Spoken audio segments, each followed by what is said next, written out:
मला असं वाटतं की जेवढं मतदान कमी होईल तेवढं त्यांच्या पदरी काय पडेल हे गेल्या 5 वर्षात पाहिलं. मला असं वाटतं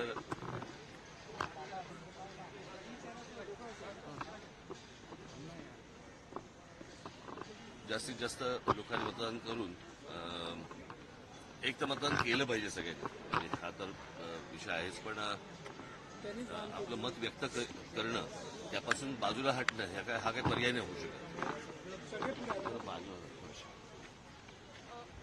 साहेब 48 तासामध्ये अनेक नेत्यांवर हल्ले होताना बघायला मिळतात. महाराष्ट्रात असं कधी झालं नसेल मतदानाच्या हल्ले होतात. अनेक देशमुखांवर हल्ला झाला. हल्ले झाले. मला आठवत असेल तर माझ्या गुढीपाडव्याच्या सभेमध्ये मी असं म्हटलं होतं तेव्हा जे तुम्ही आजपर्यंत पाहिलं नाही अशा गोष्टी तुम्हाला या निवडणुकीमध्ये बघायला मिळतील. ते बघायला मिळतील.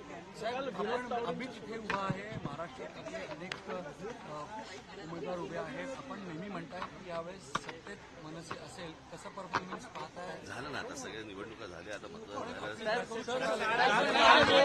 काल जो प्रकार विनोद तावडेंच्या सोबत झाला त्याबद्दल तुम्हाला काय वाटतं? काल विनोद तावडेंच्या सोबत जो प्रकार घडला त्याचे भावनिक क्षण होता का? अमितजींसाठी आज तुम्ही मतदान केलं, पहिल्यांदा कुटुंबातल्या व्यक्तीसाठी मतदान करून वेगळा दिवस होता. मी खूप वेळा मतदान केलंय.